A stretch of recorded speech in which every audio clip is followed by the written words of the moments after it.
बहुत ही महत्वपूर्ण निर्णय है ऑनरेबल इलाहाबाद हाईकोर्ट का। और जितने लोगों ने देश में भ्रम फैलाया था कि ऑनरेबल सिविल जज सीनियर डिवीजन चंदौसी ने 19 नवंबर को सर्वे कमिश्नर जो अपॉइंट किया था वो गलत अपॉइंट किया था और उस अपॉइंटमेंट करने से पहले मस्जिद कमेटी को सुनना चाहिए था, ये एक बात पूरे देश में फैलाई गई थी कि हमें बिना सुने कैसे सर्वे कमिश्नर को नियुक्त कर दिया गया। आज उस प्रपोजिशन ऑफ लॉ को कोर्ट ने सिरे से खारिज कर दिया है।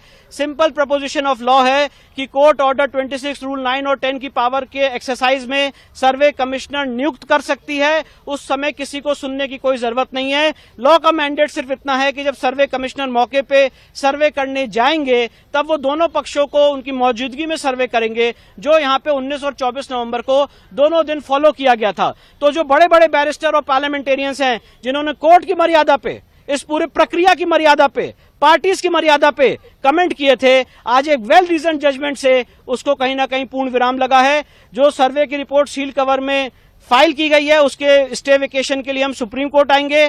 साथ ही साथ ऑनरेबल हाई कोर्ट ने ट्रायल पे स्टे लगा हुआ था उस स्टे को वेकेट कर दिया है। इसका अर्थ यह है कि अब वहां पे ट्रायल आगे फर्दर बढ़ेगा। प्लेसेस ऑफ वर्शिप एक्ट इसमें लागू नहीं होता है क्योंकि दोनों पार्टीज का ये एडमिटेड केस है कि एक एएसआई प्रोटेक्टेड मॉन्यूमेंट है 1958 का और एएसआई एक्ट 1958 से ये गवर्न होता है।